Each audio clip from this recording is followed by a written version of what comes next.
आज कावेरीचे डोहाळे जेवण असते. सगळीकडे नुसते माणसाची लगबग. चव्हाणाचे घर अगदी माणसाने भरून गेले असते. कावेरीला एक भाव आणि एक बहीण. मोठ्या बहिणीचं म्हणजे प्रियाचं 4 वर्षापूर्वी लग्न झालेलं होते. तिला अर्णव आणि स्वराचे 2 गोंडस मुलं देखील असतात. त्यानंतर कावेरी, जिथं आज चव्हाणाच्या घरी पहिलेच डोहाळे जेवण आहे आणि या दोघींचा लाडका भाव म्हणजेच मंगेश, जो तिसऱ्यांदा मामा होणार आहे, तो मात्र आज भलताच खुश आहे. मंगेशचं लग्न होऊन सुद्धा आता 6 महिने उलटले आहेत. तसे मंगेश आणि अर्चनाचं लव्ह मॅरेज. अर्चना घरची एकुलती एक आणि लाडकी सून आहे. पण मंगेश आणि अर्चनाने मात्र काही अजून बाळाचा विचार केलेला नाही. नव्या काळातील फॅमिली प्लॅनिंगवालं जोडपण आहे. आधी सेटल व्हायचं आणि मगच बाळाचा विचार करायचा, हे यांचं ब्रीदवाक्य. आणि कदाचित पुढच्या 2-3 वर्षाची देखील काही प्लॅनिंग नाहीच. बरं, चुकूनही बाळ होऊ नये यासाठी यांचे भलतेच प्रयत्न. कधी जवळीक साधायची झालीच तर बाळ होऊ न द्यायच्या कसल्या त्या गोळ्या खायच्या आणि मग कार्यक्रम काय तो उरकायचा. म्हणजे चुकूनही बाळ होण्याचा काही चान्सच नाही. पण पुन्हा एकदा मामा मामी होणार म्हणून मंगेश आणि अर्चना आज भलतेच खुश आहेत. 2 बहिणींचा एक भाव आणि घरातला लाडका मुलगा म्हणून मंगेश कमालीचा लाडका आणि लाडवल्याने तो तेवढा शेफारलेला सुद्धा होता. एखादी गोष्ट हट्ट करून कशी मिळवायची हे त्याला चांगलेच ठाऊक होते. मंगेश कमालीचा उद्धट देखील होता, पण आपल्या आईवर आणि बहिणीवर त्याचा खूप जीव होता. आणि अर्चना काय त्याचे प्रेमच होती. तिच्यासाठी तर तो वाटेल ते करायला तयार असे. पण कधी अर्चनाकडून कळत नकळत काही चूक घडली तर मात्र अर्चनाला मंगेशच्या रागाला सामोरे जावे लागत असे. अर्चनाच्या पूर्ण घरात नुसती लगबग सुरू असते. इतक्यात मंगेशची मोठी मावशी उर्मिलाताई येते. मंगेश धावत जाऊन मावशीला मिठी मारतो. मावशीचा मंगेशवर आणि मंगेशचा मावशीवर खूप जीव असतो. मंगेश: अगं मावशी, स्टेशनवरून एकटीच आलीस होय? मला बोलवायचं ना, मी आलो असतो ना आणायला. चेहऱ्यावरचा घाम पदराने टिपत टिपत मावशी बोलते: अरे तुला कुठे उगाच त्रास देऊ राजा, आली मी माझी चालत. तुला बरीच कामं असतील. इतक्यात मंगेशची आई येते. मंगेशची आई: अगं उर्मिलाताई, तू कधी आलीस? अगं कळवायचं तर येतेस ती. मंगेश: अगं आई, तेच म्हणालो मी मावशीला. तिने आधी सांगितलं असतं तर आणायला गेलो असतो ना तिला स्टेशनला. मावशी: अरे अचानक ठरलं बघ माझं. आधीच आता वयोमानामुळे तब्येत ही अशी वरखाली होतच असते. कुठे जायचं मन करत नाही. पण माझ्या सुप्रियाच्या मुलीचं डोहाळे जेवण आहे म्हटलं माझा पाय थांबतोय व घरी. आली मी निघून. सुप्रियाताई: बरं ताई, आता आलीच एवढ्या लांब तर 4-5 दिवस राहून जायचं हां. मावशी: हो हो, म्हणजे काय? सगळेजण अगदी आनंदात कावेरीचं डोहाळे जेवण पार पाडतात. पाहुण्यांची लगबग आता हळूहळू कमी होऊ लागते. कावेरीच्या सासरकडची मंडळीसुद्धा निघून जातात. आता कावेरी प्रसूती होईपर्यंत माहेरीच राहणार असते. कावेरी आणि अर्चनाचं अगदी मैत्रिणीसारखं नातं असतं. कारण मंगेश आणि अर्चनाचं लव्ह मॅरेज जुळवायला कावेरीने खूप मदत केली असते. प्रियासुद्धा आपल्या दोन्ही मुलांना घेऊन घरी निघते. जाताना मावशीच्या पाया पडते. प्रिया: काय गं मावशी, एकटीच आलीस? काका नाही आले? मावशी: अगं त्यांना तालुक्याला थोडं काम होतं, त्यांना कुठे वेळ मिळतोय कामातून. प्रिया: हो की. आणि श्रीकांत आणि पौर्णिमा? सुप्रियाताई: प्रिया, किती वेळा सांगितले तुला मावशीसमोर श्रीकांतचा विषय काढू नकोस म्हणून. मावशी: अगं सुप्रिया, तिला कशाला ओरडतेस? तिने आपली विचारपूस केली. तिच्या विचारण्याने सत्य बदलणार आहे का? घरात नवीनच असल्याने काहीच ठाऊक नसलेल्या अर्चना पटकन मध्ये बोलते. अर्चना: सत्य? कसलं सत्य? सुप्रियाताई: अगं अर्चना, आपल्या मावशीचा मोठा मुलगा श्रीकांत.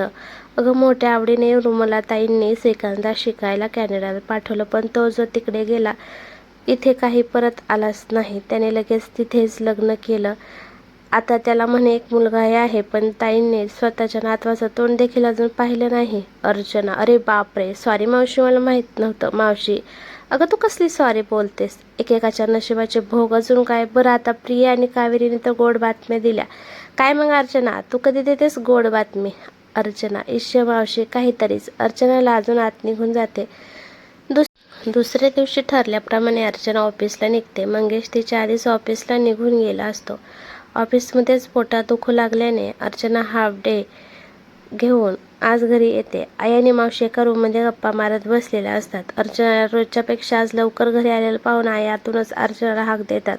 आई: काय गं अर्चना, आज लवकर आलीस कामावरून? सगळं ठीक आहे ना? अर्चना: आई, ते थोडं पोटात दुखतंय, मी जरा रूममध्ये जाऊन पडते. अर्चना थोडी पुढे जाताच लगेच मावशी बोलते. काय गं सुप्रिया, हे काय? म्हणजे अजूनही काही बातमी नाहीच वाटतं. केवढ्या आशेने आले होते मी इकडे. म्हटलं मंगेश आणि अर्चनाकडून काहीतरी गोड ऐकायला मिळेल, पण कसलं काय, इथे तर सगळे वारे उलटेच वाहत आहे. रूमचं दार उघडं असल्याने मावशी आईची ही सगळी कुजबूज अर्चनाच्या कानावर पडते. तिला खूप वाईट वाटतं. रूममध्ये जाऊन ती अक्षरशः रडू लागते. संध्याकाळी मंगेश घरी येतो. तो घरी येताच ती त्याला मिठी मारून रडू लागते व घडलेला सगळा प्रकार त्याला सांगते. हे सगळं ऐकून आधीच दमून भागून घरी आलेल्या मंगेशचा पारा चढतो. तो किचनमध्ये जातो. आई आणि मावशी काम करत असतात. आई, काय रे मंगेश, काही हवे का तुला? मंगेश रागातच, हो, मला उत्तर हवंय. आई, कसले उत्तर? मंगेश, मावशी काय म्हणाली तू मगाशी अर्चनाबद्दल? मावशी, अरे बाळा, मी कुठे काय बोलले? मंगेश, हे बघ मावशी, आम्ही बाळ कधी जन्माला घालायचं किंवा ते घालायचं की नाही हा सर्वस्वी माझा आणि अर्चनाचा प्रश्न आहे आणि त्यात कुणीही लुडबुड केलेली मला चालणार नाही. तुला जर एवढीच नातवाची हौस असेल ना, तर जा तुझ्या त्या कॅनडात बसलेल्या पोराला सांग अजून 4-5 पोरं पैदा करून इथे पाठवून द्यायला. मावशीला मंगेशचं हे बोलणे खूप जिव्हारी लागते. आई, अरे मंगेश, काय बोलतोस तू हे? मावशीला, तुझ्या जिभेला काही हाड आहे? आधी सॉरी म्हण तिला. मंगेश काहीच न बोलता निघून जातो. मावशीला असे उद्धट बोलण्याचे त्यालाही वाईट वाटत असते, पण त्याच्या डोक्यात राग मात्र भयंकर असतं. रूममध्ये येताच तो अर्चनाच्याही अंगावर उडून लागतो. अर्चना, काय झालं मंगेश? मंगेश, तुला पण एक अक्कल नाही आहे अर्चना. काय गरज होती मावशी आणि आईसमोर बोलायचे? पोटात दुखतंय म्हणून? दुसरं काही कारण सांगू शकली नसतीस का? अर्चनाला खूप येतं, पण मंगेशच्या तापट स्वभावाची अर्चनाला पुरेपूर सवय असते. तिला स्वतःसाठी नाही तर मावशीसाठी वाईट वाटत असते. काही करून उद्याच्या उद्या मला मावशींना सॉरी बोललं पाहिजे असं ती मनाशी ठरवते. सकाळ होताच अर्चना किचनमध्ये येते. आई भाजी कापत असतात. Archana, good morning I. I, good morning बाळा. अर्चना, आई, मावशी कुठे आहेत? उठल्या नाहीत का अजून? आई, अगं ताई, पहाटेच्याच ट्रेनने घरी निघून गेली. अर्चना, काय? असं कसं? आम्हाला कोणाला न सांगता कशा काय गेल्या मावशी? आई, अगं उगीच कशाला तुम्हाला त्रास. बरं हे घे, भाजी कापून ठेवली मी, जरा फोडणीला घाल. मी कावेरीच्या रूममध्ये जाऊन येते जरा. आता वाढलेल्या पोटामुळे सतत तिला हाताशी कोणीतरी लागते. थांबा, आलेच मी. अर्चनाला मात्र मनातून खूपच वाईट वाटतं. आपण मावशीला निघताना साधं सॉरीसुद्धा बोलू शकलो नाही याचं तिला खूप वाईट वाटतं. नक्कीच काल रागाच्या भरात मंगेश मावशीला वाटेल ते बोलला असणार आणि त्याचाच राग मनात धरून मावशी निघून गेल्या असणार असा मनोमन अर्चना विचार करते. असेच दिवसांबरोबर दिवस जातात. कावेरीच्या गरोदरपणात तिची काळजी घ्यावी म्हणून अर्चनाने आनंदाने 1 महिन्याची ऑफिसला सुट्टी टाकली असते. एका महिन्यातच काकांचा फोन येतो की मावशीला हॉस्पिटलमध्ये ॲडमिट केले. मावशीची कंडिशन खूपच क्रिटिकल असते. ते ऐकून मंगेशच्या आईची चांगलीच रडारड सुरू होते. अर्चना तिला खूप धीर देत असते, पण आई मात्र उर्मिलाताई मावशीला भेटायला जायचा पक्का निर्धार करून बसते. इथे 9व्या महिन्याची चाहूल लागणाऱ्या कावेरीचे दिवस भरत आलेले असतात. तिला असे एकटीला टाकून जाणेसुद्धा बरे नसते. पप्पा आणि मंगेश दोघेही कामावर गेलेले असतात. आता काय तो निर्णय अर्चनालाच घ्यायचा असतो. आईंना हॉस्पिटलमध्ये नेऊ की कावेरीजवळ घरात थांबवू तिला काहीच कळत नसतं. रडून रडून आईची पूर्ण शुद्ध हरपलेली असते. कावेरी, अर्चना, अगं तू माझी चिंता करू नकोस. तू आईला घेऊन मावशीकडे जा. बघतेस ना आईची काय अवस्था झाली. अगं मावशीशिवाय आईला आता तिच्या माहेरकडचं कोणीच नाही आहे. अर्चना, अहो पण ताई, तुम्हाला असं सोडून या अवस्थेत? नाही नाही, मला पटत नाही. कावेरी, अगं मी घेईल की माझी काळजी. आणि आजच्या दिवसभराचाच तर प्रश्न आहे ना फक्त. संध्याकाळी पप्पा आणि मंगेश येतील की. तुझा आईला घेऊन मावशीला भेटायला हॉस्पिटलला.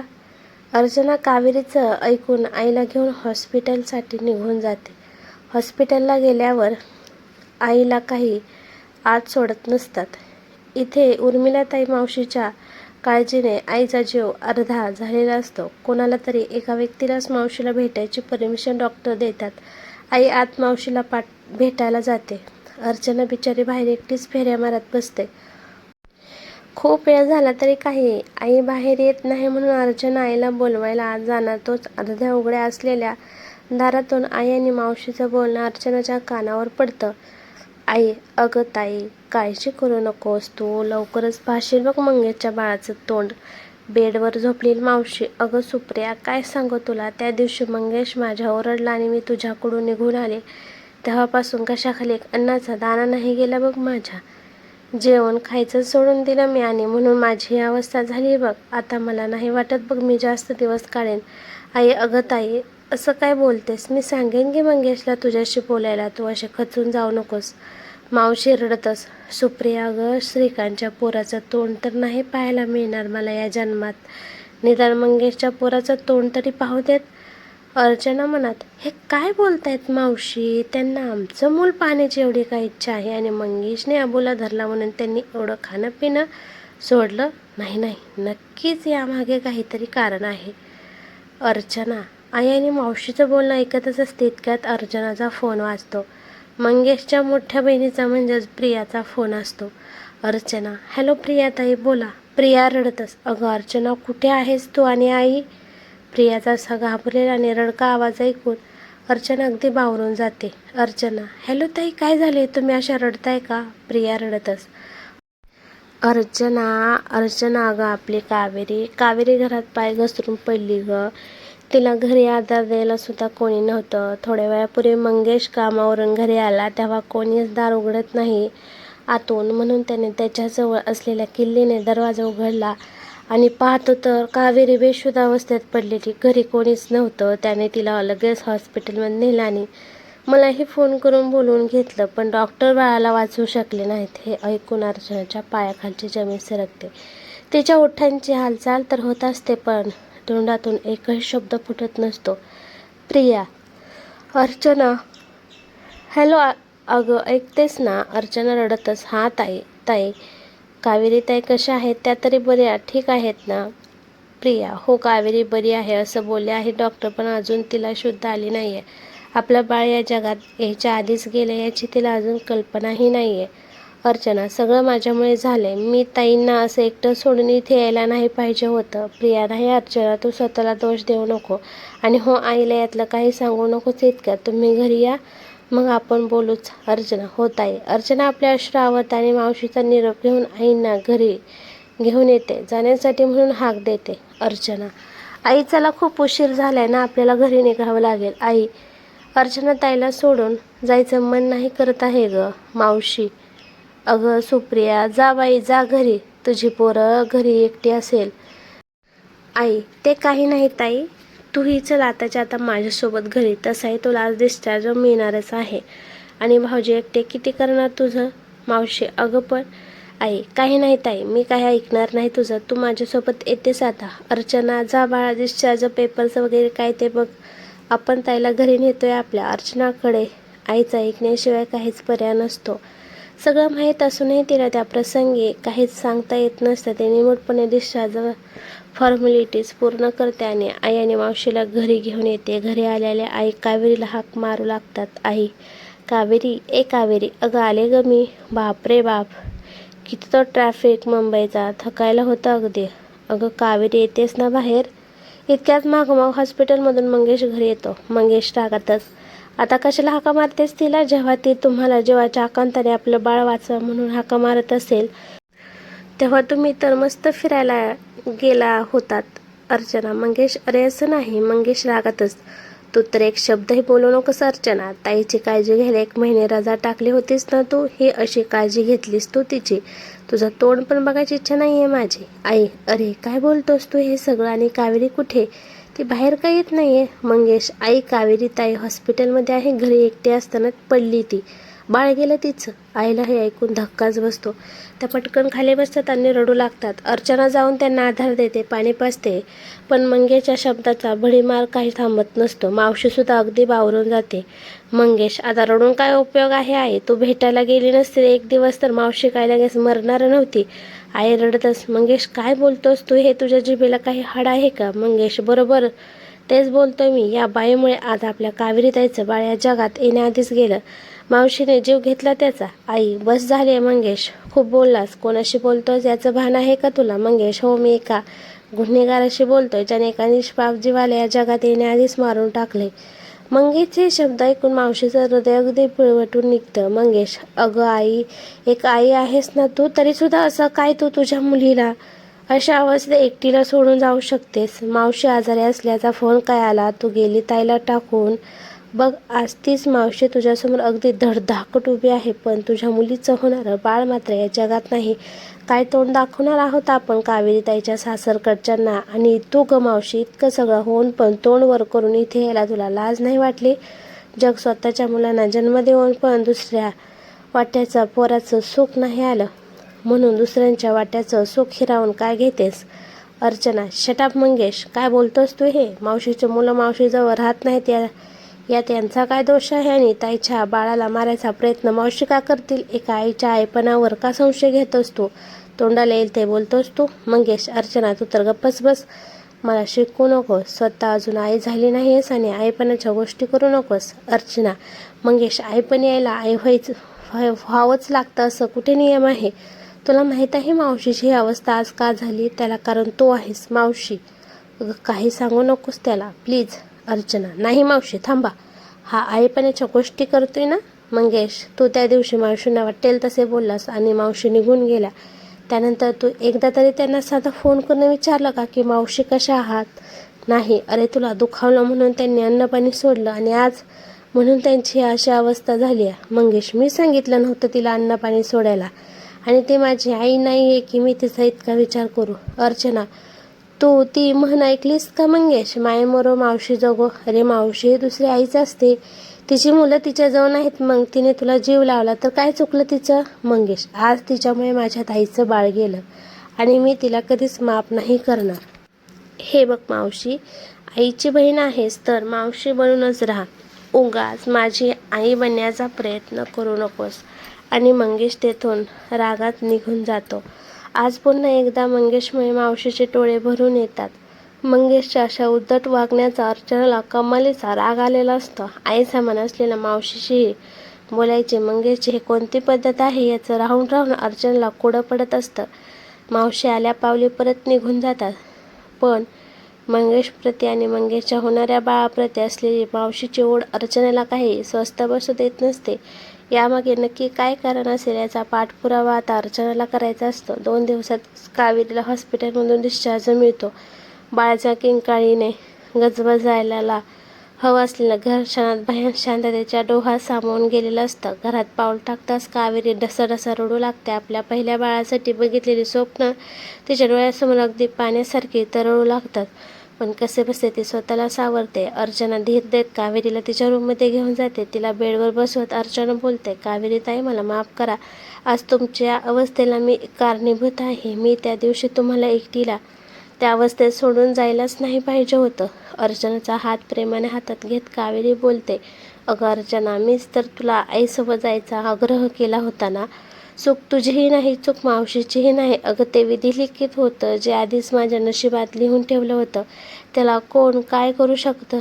अर्चना, पण ताई, मी असते तेव्हा सोबत तर हे असं काही झालंच नसतं. कावेरी, असू दे गा अर्चना, तू मनाला लावून नको घेऊस. आता डॉक्टरने सांगितलं आहे पुढील 1-2 वर्ष तरी बाळाचा विचार करू नका. इंटरनल इंजुरी खूप झाली आहे, त्यामुळे 1-2 वर्ष तरी बाळाच्या सुखासाठी मला वंचित राहावंच लागेल. अर्चना, हो ताई, तुम्ही आधी ठणठणीत बऱ्या व्हा. कावेरी, मी होईलच ग बरी, पण या घरात बाळाच्या किलबिलण्याचा जो आवाज येणार होता तो मात्र थांबला. सगळे किती आनंदी होते, स्पेशली मंगेश. अर्णव आणि स्वरानंतर माझं बाळ आल्यावर तो तिसऱ्यांदा मामा होणार होता. सतत मला म्हणायचा, ताई बघ, मी आता मामा होण्याची हॅट्रिक करणार आहे. पण हे बघ आता काय होऊन बसलं. सगळी भयान शांतता पसरली. पण अर्चना, तू ही शांतता पुन्हा एका गजबजलेल्या आनंदी घरात बदलू शकतेस. अर्चना, मी म्हणजे? मला काही कळलं नाही ताई. कावेरी, अगं अर्चना, तुझ्या आणि मंगेशच्या लग्नाला पण झाले की आता 6 महिने. तुम्ही आता बाळाचा विचार करायला काही हरकत नाही. मंगेशला आणि तुला दोघांनाही चांगला जॉब आहे. अर्चना, ताई, पण ते प्लॅनिंग. कावेरी, अगं कसलं काय प्लॅनिंग? अगं, आई होण्याचं सुख काय असतं हे मला विचार. जिने 9 महिने आपल्या बाळाला पोटात वाढवलं आणि त्याला जन्मच नाही देऊ शकली. अर्चना, अगं, आई होणं ही देवाने आणि निसर्गाने दिलेली एक देणगी आहे. हे प्लॅनिंग वगैरे सगळं तर नावाला असतं ग. बघ, माझ्या बोलण्याचा एकदा विचार कर. अर्चना, हो ताई, पण तुम्ही आता जास्त विचार करत बसू नका, लवकर झोपा. कावेरी, हो, 2 दिवसांनी मी घरी जायचा विचार करते. पुन्हा सासरी गेल्यावर रोजची कामं चालूच. अर्चना, ते कामाचं आपण नंतर बघू, आधी तुम्ही शांत झोपा. अर्चना कावेरीला झोपून रूममध्ये येते. मंगेश आपला लॅपटॉपवर ऑफिसचं काम करत बसलेला असतो. अर्चनाच्या डोक्यात कावेरीने सांगितलेले शब्द घुमत असतात की आता तुम्हाला बाळाचं विचार करायला काहीच हरकत नाही आहे. आई होणं म्हणजे निसर्गाने आणि देवाने दिलेली देणगीच आहे. अर्चना म्हणा, जर बाळाचा विषय डायरेक्ट मंगेशसमोर काढला तर तो मान्य करणार नाही. मला जरा लाड देऊन त्याला भुरळ पाडून हे सगळं करावं लागेल. होपसो गोळ्या घ्यायचं तो विसरून जाईल या सगळ्यात. अर्चना जाऊन मंगेशच्या शेजारी बसते. मंगेशचा अर्चनावर राग कधी जास्त टिकत नाही हे अर्चनाला माहीत असतं. ते हलके जाऊन लॅपटॉपवर काम करणाऱ्या मंगेशच्या खांद्यावर आपलं डोकं ठेवते. मंगेश, अर्चना काय झालं? झोप येत नाही आहे का? अर्चना, मंगेश मी काय म्हणते, ठेव ना हे सगळे काम, आपण किती दिवस एकमेकांसोबत वेळच नाही घालवायला. मंगेश, अर्चना नक्की काय म्हणणं आहे तुझं हे बघ, माझं महत्त्वाचं काम चालू आहे. अर्चना लाडात येऊन, काय रे मंगेश असा करतोस? बायकोसाठी तुझ्याकडे कधी वेळच नसतो बघ. मंगेश लॅपटॉप बंद करत, अच्छा असं म्हणते, सांग मग किती वेळ हवा आहे तुला? माझा मंगेशच्या गालावर किस करत अर्चना म्हणते, आजची पूर्ण रात्र. अर्चनाला थोडा दूर लोटत मंगेश बोलतो, आधी गोळ्या घे मग बाकी सगळं. अर्चना, अरे पण मंगेश, नाही, rule is rule, we both should follow. अर्चनाकडे आता त्या गर्भनिरोधक गोळ्या घेण्याशिवाय काही पर्याय नसतो. ती निमूटपणे गोळ्या घेते, पण तिची अर्धी रात्र वाया गेल्यासारखे होते. असेच दिवस जातात. कावेरीसुद्धा आपल्या सासरी निघून गेलेली असते. पण मावशीचं असं मंगेशप्रती वागणं अजूनही अर्चनाच्या मनाला टोचून राहतं. बरं, याबद्दल काही आईंना विचारायचं म्हटलं तर त्या खरं सांगतीलच असं नाही. काय करावं हे काही अर्चनाला सुचत नसतं. एक दिवस आई बाजारात गेले असताना अर्चना आईच्या रूममध्ये शिरते. आईचं कपाट उघडून मावशीबद्दल काही मिळते का हे शोधू लागते. खरं तर हे करताना तिला खूप अपराधी वाटत असतं, पण तिच्याकडे दुसरा काही पर्याय नसतो. इतक्यात कपाटाच्या एका लॉकरमध्ये अर्चनाला एक जुना अल्बम सापडतो, ज्यात जुने काही फोटो असतात. मावशीसोबत 2 मुलं फोटोमध्ये उभे असतात. अर्चना म्हणत, हा जो मावशीसोबत उभा आहे तो नक्कीच त्यांचा मोठा मुलगा श्रीकांत असावा, जो आता कॅनडात असतो, आणि ही लहान मुलगी ही पौर्णिमा असावी, मावशीची मुलगी, जी वैद्यकीय शिक्षणासाठी बाहेरगावी असते. अर्चनाला त्या फोटोच्या मागे लपलेले एक बर्थ सर्टिफिकेट मिळतं. अर्चना लगेचच ते हातात घेते, त्यावरची तारीख बघते. पाहते तर काय, त्यावर मंगेशची जन्मतारीख असते. अर्चना म्हणत, अरे हे तर मंगेशचं बर्थ सर्टिफिकेट आहे, पण हे इथे कसं? बर्थ सर्टिफिकेटवर कोणाचं नाव मात्र स्पष्ट दिसत नसतं. कागद खूपच जुना असल्याने त्यावरील अक्षर कमालीची पुसट असतात. इतक्यात अर्चनाचं लक्ष सर्टिफिकेटवर असलेल्या जेंडरवर जातं, ज्यात मेल नसून फिमेल असं लिहिलेलं असतं. अर्चना म्हणत, हे कसं शक्य आहे? मंगेश तर मुलगा आहे आणि हे तर एका मुलीचं बर्थ सर्टिफिकेट आहे. जन्मदिनांक तर तीच आहे. हे कसं शक्य आहे?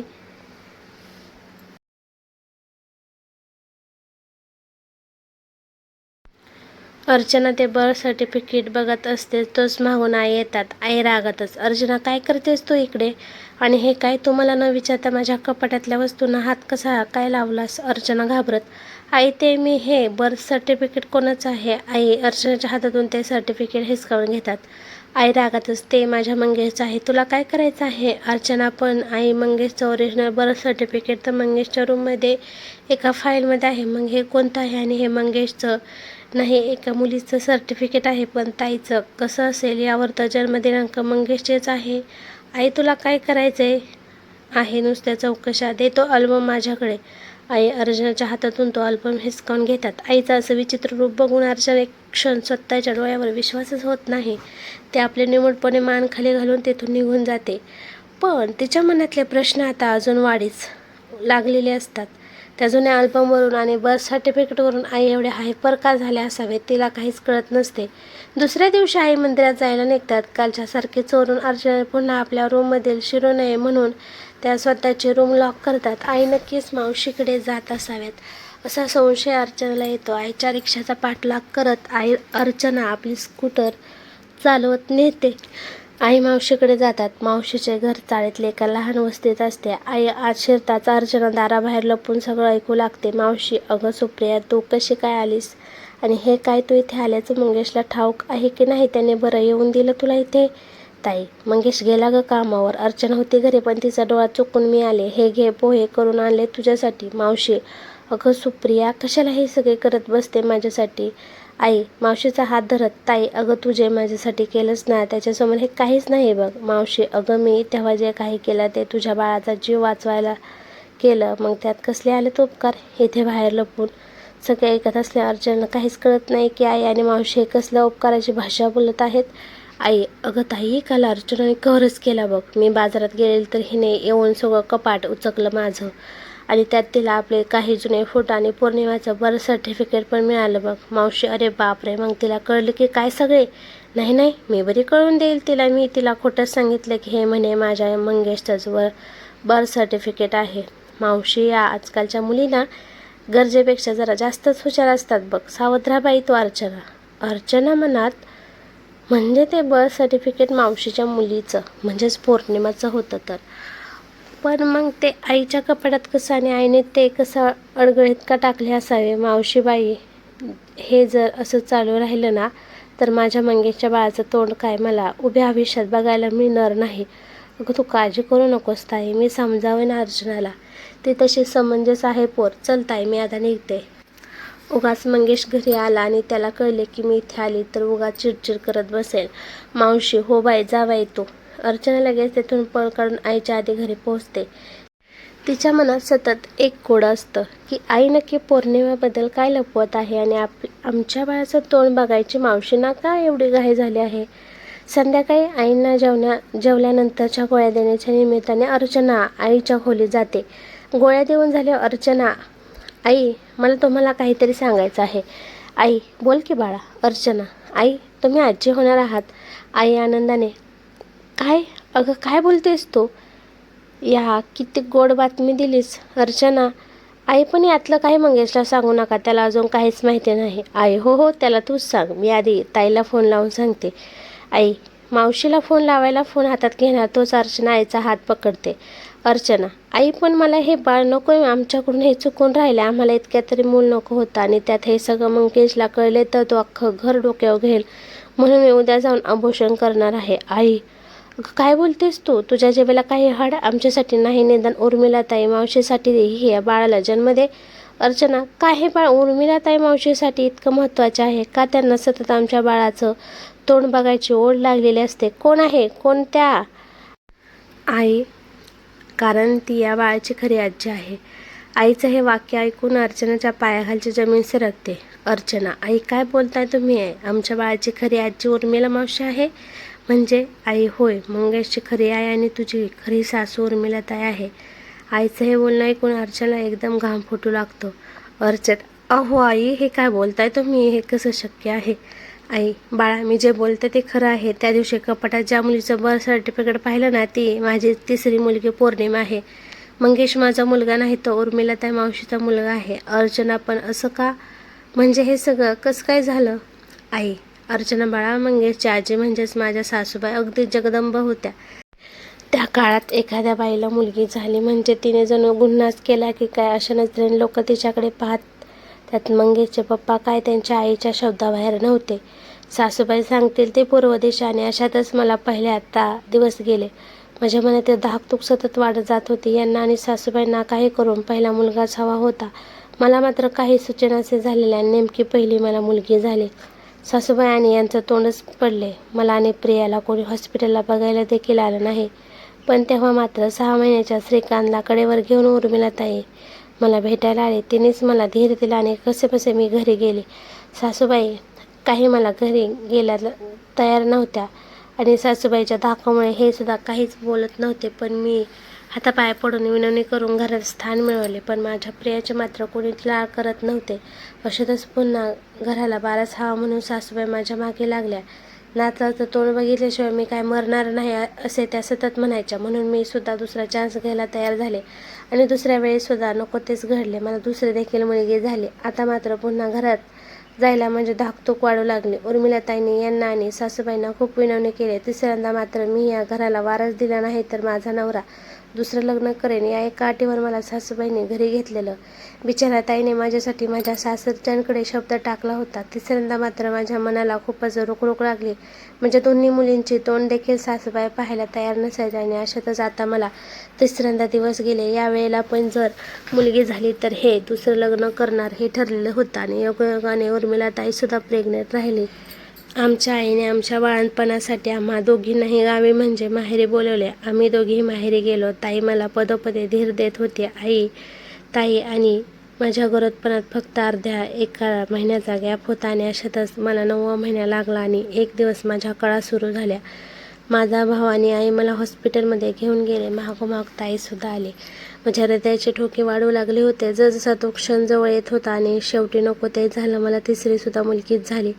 बाळाला जन्म दिल्यानंतर मी काही काळ बेशुद्ध होते. उर्मिला ताईला नुकताच 8वा महिना पूर्ण होऊन 9वा लागला होता. तिने मुद्दाम कळा येणे असे नाटक करून स्वतःचे सिझरिंग करून घेतले आणि सुदैवाने तिला दुसरा देखील मुलगा झाला.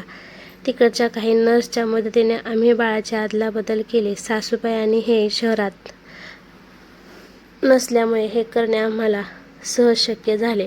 स्वतःच्या बहिणीचा संसार वाचावा म्हणून ताईने चक्क आपला काळजाचा तुकडा मला दिला होता. त्यावर जर ताईने मला तिचा मंगेश दिला नसता तर आज माझ्यावर आणि माझ्या दोन्ही मुलीवर भीक मागायची वेळ आली असती. हे सगळं घडले तेव्हा श्रीकांत तिथेच होता. बाळाची अदलाबदल झाली हे त्याला कळून चुकलं होतं. नाही म्हटलं तरी त्याचं वय तसं जाणत होतं. आपला भाव आईने मावशीला देऊन टाकला याचा राग श्रीकांतने मनात धरला व शिक्षणासाठी जे कॅनड्यात गेला तो परत काही ताईकडे फिरकलाच नाही. आज त्याचं लग्न होऊन त्याला एक मुलगासुद्धा आहे, पण त्याच्या मुलाचं तोंड बघणं काही ताईच्या हातात नाही. आता राहिला तो आपल्या मंगेशच. आई असूनसुद्धा आईपणाचं सुख ताईला कधी मिळालंच नाही. एक मुलगा रागून निघून गेला आणि दुसरा माझ्याकडे आहे. 2 मुलांची आई असूनसुद्धा आज तिच्या वाट्याला एकही मुलगा नाही. हे सगळं ऐकून अर्चनाचे डोळे पाण्याने भरून येतात. मंगेश मावशीशी किती वाईट वागतो हे अर्चनाला आठवू लागतं. अर्चना पण आई तुम्ही हे सगळं मंगेशला का नाही कळू दिलं? आता तर तुमच्या सासूबाईसुद्धा हयात नाहीत. आई अर्चना तुला माहीत आहे ना आपला मंगेश किती तापट स्वभावाचा आहे ते. एखाद्या गोष्टीचा राग त्याने मनात धरला तर तो काहीही करून घेऊ शकतो आणि याच भीतीपोटी हे सत्य मी आणि ताईने मंगेशपासून लपवून ठेवले. रागाच्या भरात जसा श्रीकांत ताईला सोडून गेला तो परत काही आलाच नाही तसं मंगेशही आम्हाला सोडून कुठे जाईल की काय अशा भीती आम्हाला वाटायच्या आणि त्या भीतीपोटी आम्ही कोणालाच काही सांगितलं नाही. आणि बाळा तूही प्लीज यातले काही मंगेशला कळू देऊ नकोस. अर्चना हो आई मी प्रॉमिस करते मी यातले काही मंगेशला सांगणार नाही. पण आई पौर्णिमा ती कुठे असते? आई ताईने माझ्या पौर्णिमाचे खूप लाड केले. तिला वैद्यकीय शिक्षणासाठी बाहेरगावी पाठवले. म्हणे ती डॉक्टर होऊन येईल सुद्धा. आई पण बाळा तू प्लीज तुझ्या पोटात असलेल्या बाळाला जन्म दे. तिने माझ्यासाठी खूप केलं आहे. आता मलाही तिच्यासाठी एवढं करू देत. अगं ताईची अवस्था खूप नाजूक आहे. डॉक्टरने सांगितलं आहे त्यांना खूप मानसिक तणाव आहे त्यामुळे त्यांचं कधीही बरं वाईट म्हणून ग ती जोवर आहे तिला तिच्या एका तरी नाताचं तोंड पाहू देत. अर्चना आई सॉरी मी तुमच्याशी खोटं बोलली. आई म्हणजे अर्चना आई तुम्ही मला सत्य काय ते सांगावं म्हणून मी तुमच्याशी खोटं बोलले की मी प्रेग्नेंट आहे. आई तू प्रेग्नेंट आहेस हे ऐकून मला किती आनंद झालेला पोरी. पण ठीक आहे मला तुझ्यावर कोणत्याही प्रकारची जबरदस्ती करायची नाही आहे किंवा सासू असल्याचा रुबाब देखील झाडायचा नाही आहे. तू तुझी समंजस आहेस बरं. वाईट तुला कळतं. फक्त एवढं मागणं आहे यातले काही माझ्या मंगेशला कळू देऊ नकोस. त्याला सांभाळून घे आणि शक्य तितक्या लवकर मावशींची म्हणजे तुझ्या खऱ्या सासूची इच्छा पूर्ण कर असं म्हणून आई झोपतात. अर्चना मात्र आईसाठी आणि मावशीसाठी खूप वाईट वाटते. अर्चना म्हणत खरंच माझं आणि मंगेशचं बाळ हे फक्त आमच्यापुरती मर्यादित नाही आहे. त्याच्याशी आई आणि मावशीच्या किती भावना जोडल्या गेल्या आहेत. आता तर काही झालं तरी मला आई व्हायचंच आहे. राहिला प्रश्न मंगेशच्या नकाराचा. काहीही करून त्याला बाळासाठी तयार केलंच पाहिजे. अर्चना रात्रीची भांडे वगैरे आटपून रूममध्ये जाते. मंगेश नेहमीप्रमाणे लॅपटॉपवर काम करत बसलेला असतो. बाजूला चालू असलेल्या टेबल लॅम्पजवळ गर्भनिरोधक गोळ्याचं पाकिट असतं. अर्चना म्हणत आत्ता जर मी त्याच्या जवळ गेले तर हे गोळ्याचं पाकिट तर बाजूलाच आहे. त्याला लगेच गोळ्या खायला आठवेल. नाही Archana you had to be smart. त्या रात्री अर्चना काहीच न करता झोपते. दुसऱ्या दिवशी मंगेश कामावरून येतो. रूम उघडून पाहतो तर काय पूर्ण रूमभर मेणबत्त्याचा लख्ख प्रकाश असतो. रूम फुलांनी सजवलेले असते. इतक्यात एका पडद्यामागून छान चापून चुपून साडी नेसून अर्चना बाहेर येते. केसात माळलेला गजरा, डोळ्यामधली काजळ, हे असे अर्चनाचे मनमोहक रूप पाहून मंगेशला भुरळ पडते. कदाचित त्याच्या डोक्यातून गर्भनिरोधक गोळ्या घेण्याचा तो विषय पूर्णपणे गेलेला असतो. मंगेश येताच कशी अर्चना त्याला जोरात मिठी मारते. मंगेशही सततच्या ऑफिसच्या ताणतणावामुळे दमून गेला असतो. अर्चनाला आपल्या मिठीत घेताच त्याचा दिवसभराचा सारा थकवा क्षणार्धात नाहीसा होतं. अर्चना मंगेशच्या गालावरून प्रेमाने आपला हात फिरवते. गालावर हात फिरवता फिरवता मंगेशच्या ओठांना सुद्धा आपल्या नाजूक बोटांचा स्पर्श करते. मंगेश, आज मॅडम भलत्याच मूडमध्ये आहेत वाटतं, पण मला आवडलं. किती मस्त डेकोरेट केलेस तू रूम आपली. ही सुगंधित फुलं, या मंद प्रकाशमय मेणबत्त्या, सारं खूपच छान आहे. अर्चना, हे सगळं आवडलं, पण एवढी बायको तयार होऊन समोर उभी आहे, तिची एकदा पण तारीफ नाही करायची नाही ना तुला? अर्चनाच्या केसांवरून प्रेमाने हात फिरवत मंगेश बोलतो. असं कसं? फक्त तारीफ नाही, अजून बरं काही करण्याचा मूड होतोय. अर्चना प्रेमाने, मग वाट कसली बघतोस? कोणी थांबवलंय तुला? अर्चनाचे हे शब्द ऐकताच आधीच गहाळ असलेला मंगेश तिला कमरेतून जवळ खेचत तिच्यात हरवून जातो. अर्चना जसं ठरवलेलं असतं अगदी तसंच होत असतं. अर्चना मनात, अगदी प्लॅनप्रमाणे झालंय. नशीब हे सगळं डेकोरेशन पाहून मंगेश विसरून गेला की मी आज गोळ्या घेतल्याच नाहीत आणि डॉक्टरने सांगितल्याप्रमाणे आजच्या तारखेला जर आम्ही बाळासाठी प्रयत्न केले तर कदाचित मी प्रेग्नेंट. वा, मला तर विचार करूनच खूप भारी वाटतंय. अर्चना मनात हे सगळे विचार करत असतानाच मंगेशचे मात्र तिच्यावर भरभरून प्रेम करणे चालूच असते. मंगेश अर्चनाला उचलतो आणि प्रेमाने बेडवर झोपवतो. अर्चना लाजून डोळ्यांवर हात ठेवते. मंगेश लॅम्प बंद करायला जाणार तोच बाजूच्या टेबलवर असलेले रोजचे गोळ्याचे पाकीट त्याला आठवताने त्याला लगेच लक्षात येते की आज अर्चनाने तर गोळ्याच घेतल्या नाहीत. तो तसाच ताडकन उभा राहतो. अर्चना, काय झालं मंगेश? मंगेश, अगं इथे रोज गोळ्याचे पाकीट असतं, तुझं ते कुठे? पांढऱ्या कलरचं. अर्चना म्हणा, झालं आता आलं ह्याच्या लक्षात.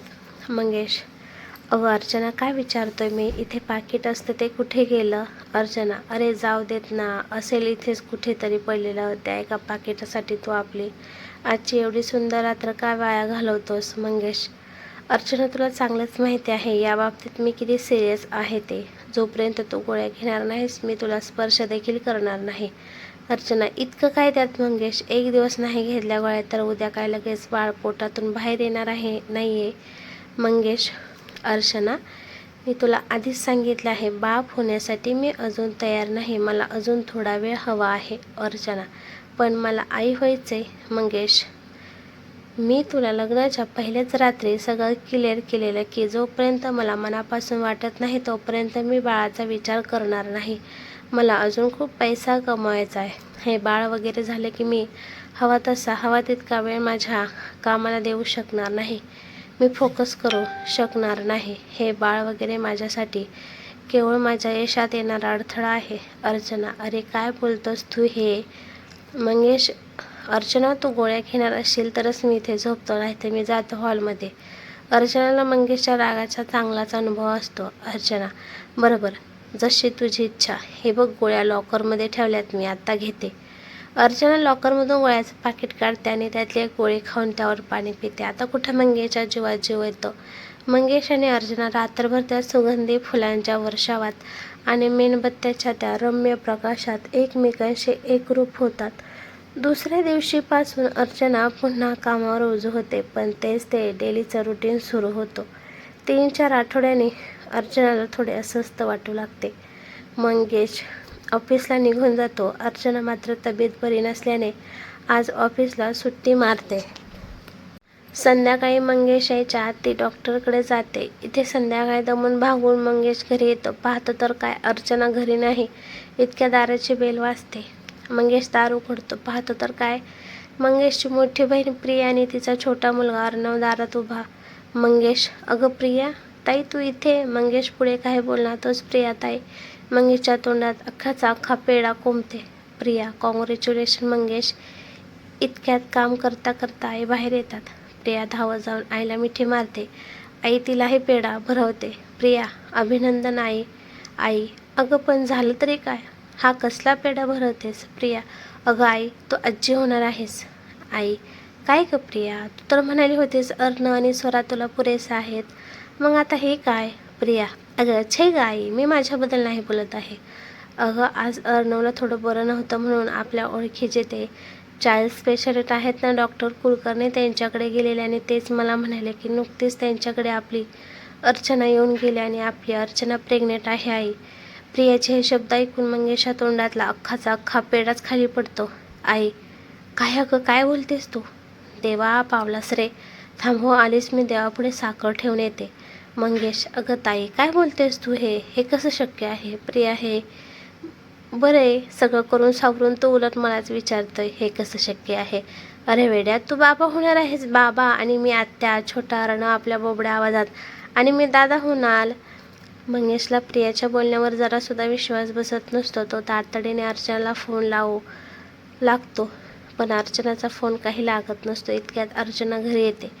ताई आणि आई तिचे अभिनंदन करतात. अर्चना ताई, पण तुम्हाला कसं कळलं? प्रिया, अगं तू गेल्यानंतर मी अर्णवला घेऊन गेली होती डॉक्टर कुलकर्णीकडे, तेच म्हणाले मला. अर्चना एक नजर मंगेशकडे बघते. मंगेशच्या डोळ्यात तिला कमलीचा राग दिसतो. मंगेश अर्चनाचा हात पकडतो आणि थेट तिला रूममध्ये नेतो. मंगेश रागात, अर्चना, हा सगळा काय प्रकार आहे? प्रिया ताई, हे सगळं काय बोलते बाहेर की तू प्रेग्नेंट आहेस? आधी सांग, हे सगळं खोटं आहे. अर्चना मंगेशच्या या प्रश्नावर काहीच बोलत नाही. मंगेश, सांग, हे सगळं खोटं आहे. अर्चना, नाही मंगेश, हे सगळं सारं खरं आहे. अर्चनाचं हे बोलणं ऐकून त्याचे डोळे रागाने अक्षरशः लाल होतात. मंगेश रागातच, तुला लाज कशी नाही वाटत आहे हे सांगायला की तू प्रेग्नेंट आहेस? नक्की कोणाचं पाप वाढवतेस तू पोटात? अर्चना, मंगेश काय बोलतोस तू? हे तुला असं बोलताना काहीच कसं वाटलं नाही? मंगेश, मग तुला करताना लाज कशी वाटली नाही? अर्चना, मंगेश, हे बाळ आपलंच आहे. तूच या बाळाचा बाप आहेस. मंगेश, कशावरून? अर्चना, जिथपर्यंत मला माहीत आहे, आपण जेव्हा कधी एकत्र आलोय, मी नेहमी तुला त्या गोळ्या दिल्यात. इनफॅक्ट त्या दिवशी जेव्हा तू माझ्यासाठी रूम सजवलेली तेव्हा तू विसरलीस गोळ्या घ्यायला, पण मीच तुला आठवण करून दिली आणि तू माझ्यासमोर त्या गोळ्या घेतल्यास. आणि त्यानंतर आपला कधी संबंधच आला नाही रोजच्या ऑफिस रुटीनमुळे. मग हे सगळं कसं शक्य आहे? अर्चना, हो मान्य आहे मला, त्या दिवसानंतर आपल्या संबंध आलाच नाही. त्या दिवशी मी ज्या गोळ्या घेतल्या त्या गर्भनिरोधक गोळ्या नव्हत्या. मंगेश, म्हणजे?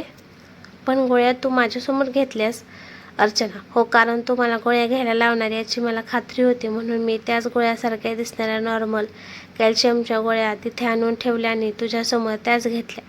अर्चनाचे हे सत्य ऐकून मंगेशच्या तळपायाची आग मस्तकाला जाते. तो रागात अर्चनावर हात उचलतो, पण लगेचच भानावर येतो. कितीही राग असला तरी त्याच्या अर्चनावर खूप प्रेम असते. अर्चना, काय झाले? मारत होतास ना मला, मग का थांबलास? मंगेश, पण असं का वागलीस तू? अर्चना, आपलं ठरलं होतं ना की मूल होऊ द्यायचं नाही, मग का केलंच असं? अर्चना म्हणत, जेव्हा हे सगळे ठरलं होतं तेव्हा तू उर्मिलाताई मावशीचा मुलगा आहेस हे जर मला आधी माहीत असतं तर तुझ्या या मूल होऊ न देण्याच्या निर्णयाला मी कधीच संमती दिली नसते. पण आता एक आई म्हणून मला दुसऱ्या आईसाठी हे पाऊल उचलणं भाग होतं. पण मी खरं कारण तर मंगेशला उघडपणे सांगूही शकत नाहीस. तसं मी आईला वचन दिलंय.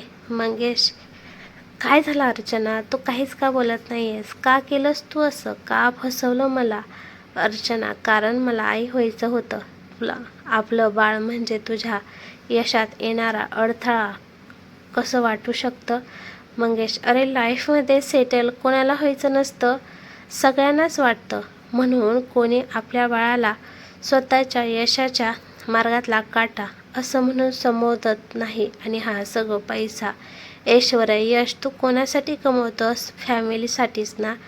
पण अरे तू आधी फॅमिली तयार तर कर तुझी. मंगेश, हे बघ, हे अर्चना, तू मला शिकवू नकोस. मला माझं बरं वाईट कळतं. प्रत्येक गोष्टीची एक वेळ असते आणि मला हे बाळ इतक्या माझ्या आयुष्यात आलेलं नकोया. अर्चना, अरे मंगेश, बाळ ही कोणी चैनीची वस्तू आहे का की आज या वस्तूची गरज नाही म्हणून ते आपण उद्या खरेदी करू? मंगेश, अर्चना, मला काहीही माहिती नाही. आत्ताच्या आता माझ्यासोबत हॉस्पिटलमध्ये चल, आपण अबॉर्शन करतोय. मंगेश अर्चनाचा हात पकडताना तिला खेचू लागतो. अर्चना रागातच मंगेशचा हात झिटकारते. अर्चना रागात, आज अबॉर्शनबद्दल बोलतोय, यापुढे परत बोलू नकोस, कारण आता तू फक्त तुझ्या बायकोशी बोलत होतास, पण आता तू तुझ्या होणाऱ्या बाळाच्या आईशी बोलतोस हे विसरू नकोस. मी ह्या बाळाची आई आहे आणि मी त्याला जन्म देणारच, मग तुझी इच्छा असो वा नसो. मंगेश, ठीक आहे अर्चना, मग माझं पण ऐक, तू या घरात या बाळाला जन्म द्यायचा नाहीस. इनफॅक्ट मला तुझी आणि तुझ्या होणाऱ्या बाळाचं तोंड देखील बघायचं नाही आहे. बाळाला जन्म द्यायचा असेल तर माझ्या घरात नाही राहायचं. हा कुठला मंगेशचा निर्णय हे अर्चनाला कोडेच पडते. एक क्षण तिला काही सुचनाचे होते. मंगेश, अर्चना, मी तुला शेवटचं सांगतोय, तुला जर या बाळाला जन्म द्यायचा असेल तर माझ्यासमोरून चालतं व्हायचं, नाहीतर आत्ताही अबॉर्शन करायला हॉस्पिटलचे दरवाजे उघडे आहेत. अर्चनाच्या डोळ्यातून फक्त घळाघळा अश्रू पडत असतात. ती रडत रडतच आपली बॅग घेते आणि त्यात स्वतःचे कपडे भरू लागते. मंगेश, अर्चना, हे बघ, पुन्हा एकदा विचार कर माझ्या बोलण्याचा. पण अर्चना काही न करता सरळ रूममधून बाहेर पडते. अर्चना, आई, ते मी बाळणपणासाठी माहेरी जाते. आई, अगं हो, जा तू माहेरी, पण इतक्यात कुठे, अजून 2-3 महिने जाऊ देत तरी. अर्चना एक नजर मंगेशकडे पाहते. आई, खातर तरी मंगेश आपल्याला घर सोडून जाण्यापासून अडवेल असे अर्चनाला मनोमन वाटत असते, पण मंगेशच्या तोंडातून मात्र एकही शब्द फुटत नसतो. मंगेश, आई, घरात आपला निर्णय घेण्याचे स्वातंत्र्य प्रत्येकाला आहे, मी कोणाची वाट अडवून नाही धरणार. हे ऐकून अर्चनाला अजूनच घाई भरून येते. मोठ्या जड मनाने अर्चना आईचा आशीर्वाद घेऊन घराबाहेर पडते. अर्चनाला असे जाताना पाहून मंगेशला मनोमन खूप त्रास होत असतो, पण त्याचा इगो नेहमीसारखाच आड येत असतो. अर्चना निघून जाताच घराच्या बाल्कनीतून चोरून मंगेश अर्चनाला पाहत असतो, पण केवळ मावशी आणि आईच्या प्रेमाखातर ती सगळं करत असते. उद्या देव ना करो मावशीचं काही बरं वाईट झालं तर आयुष्यभर हे दुःखाचे ओझे घेऊन मी कसे जगू असे अर्चनाला वाटत असते, आणि त्यासाठी मंगेशचा वाटेल तेवढा राग ती झेलायला तयार असते. अर्ध्या 1 तासातच अर्चना तिच्या माहेरी पोहोचते. अर्चनाचे माहेर घर अगदी प्रशस्त असते. घरासमोर प्रचंड मोठे अंगण असते. तिथे शेजाऱ्या पाजाऱ्यांची लहान मुलांचे खेळ चालूच असतात. दाटीवाडीची घरं असल्याने शेजार पाजार अगदी जवळच. शेजाऱ्यांचे येणे जाणे घरी चालूच असते. अर्चना आल्याचे कळताच आजूबाजूचे शेजारी सुद्धा अर्चनाला पाहायला तिच्या भोवती गोळा होतात. मम्मी पप्पा आणि तिच्या लहान बहिणीला पाहून अर्चनाला कमालीचा आनंद होतो. ती जाता क्षणी मम्मीला कडकडून मिठी मारते व आपण आई होणार आहोत ही बातमी सर्वांना सांगते. अर्चनाचं मम्मी आनंदाने तिची दृष्ट काढते आणि शेजाऱ्या पाजाऱ्यांना सांगत सुटते की आमची अर्चना आई होणार आहे ते. मम्मी पप्पाचा आनंद गगनात मावेनासा झालेला असतो, पण अर्चनाच्या चेहऱ्यावरचे हे आनंदाचे भाव काहीतरी वेगळंच सांगायचा प्रयत्न करतायत याची कुणकुण अर्चनाच्या लहान बहिणीला म्हणजे रियाला लागते. जेवण खाऊन झाल्यावर रिया एकांतात अर्चनाशी गप्पा मारा म्हणून तिच्याकडे येते. अर्चना एकटक तिच्या फोनकडे डोळे लावून बसलेली असते की आता मंगेशचा फोन येईल. रिया अर्चनाच्या चेहऱ्यावरचे हे दुःख ओळखते. ताई, अगं काय झालं, मी आल्यापासून पाहते, तू एवढ्या अस्वस्थ का आहेस, काही झालंय का? रियाने आपुलकीने तिला विचारताच अर्चनाला अगदी गहिवरून येते. ती रडत रडतच तिला मिठी मारते. ताई, अगं काय झालं, का रडतेस तू, आणि अचानक अशी बॅग वगैरे घेऊन तू घरी का निघून आलीस, कोणी काय बोललं का तुला सासरे? अर्चना घडलेला सगळा प्रकार रियाला सांगते. अर्चना, ताई, या तू स्वतःला का दोष देतेस, तू जे केलंस ते चांगल्यासाठीच केलंस ना?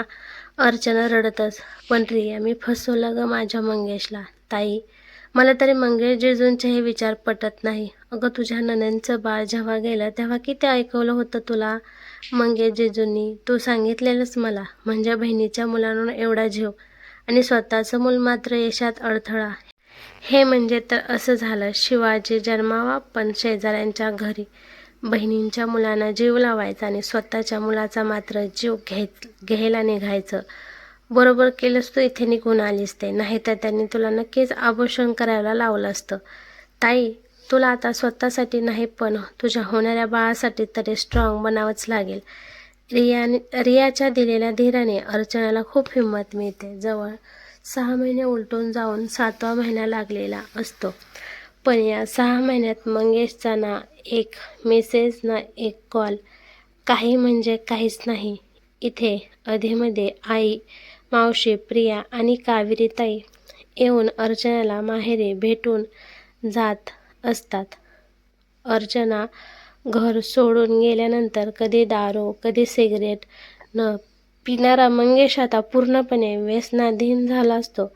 रोज एक सिगारेट अनु दारू हा त्याचा दिनक्रम झालेला असतो.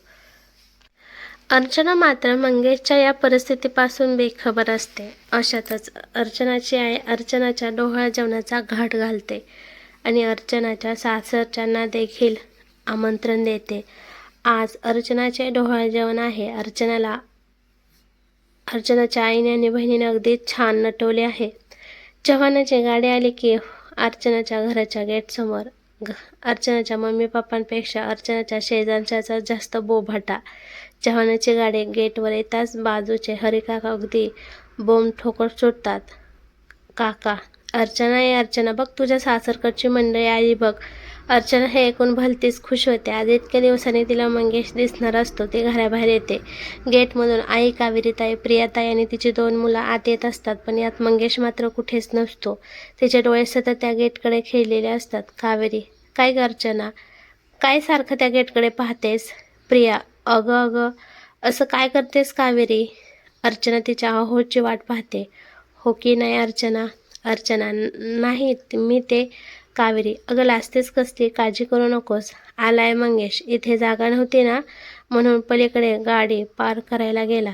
अर्चनाला हे ऐकून कमालीचा आनंद होतो. ती गेटकडे पाहते. तोच मंगेश गेटच्या आत पाऊल ठेवतो. मंगेशचं हे रूप पाहून अर्चनाला आश्चर्याचा धक्का बसतो. कधी काही टापटीप आणि नीटनेटका दिसणारा मंगेश अगदी गबाळा दिसत असतो. वाढलेल्या दाढी मिशा, वाढलेले केस, अस्ताव्यस्त लावलेली शर्टाची बटणं असा मंगेशचा अवतार झाला असतो. मंगेशसुद्धा अर्चनाला असे पाहून खूप आश्चर्यचकित होतो. वाढलेले पोट आणि बाहेर आलेले गाल, दोघांनाही एकमेकांशी बोलायची इच्छा होत असते. पण बोलायला मात्र पुढे कोणीच धसावत नसतं. हा म्हणता डोहाळ जेवणाचा कार्यक्रम अगदी थाटामाटात पार पडतो. हळूहळू पाहुणे मंडळी जाऊ लागतात. पण संपूर्ण कार्यक्रमात मंगेश आणि अर्चना एकमेकांशी एक शब्दही बोललेले नसतात. अर्चनाच्या सासरकडची मंडळी सुद्धा तिला निरोप देऊन निघून लागतात. अर्चनाची आई मात्र मंगेशला अर्चनाजवळ राहायचा आग्रह करते. अर्चनाची आई, मी काय म्हणते, जावई बापू, आता आलाच आहात तर 2-4 दिवस राहा की. काय आहे ना, अर्चनालाही तुमची सोबत होईल. मंगेशची आई, अगदी बरोबर बोललात. बघा अर्चनाची आई, मीही मंगेशला निघताना हेच सांगत होती की जसं 2 दिवस अर्चनासोबत जरा थांब.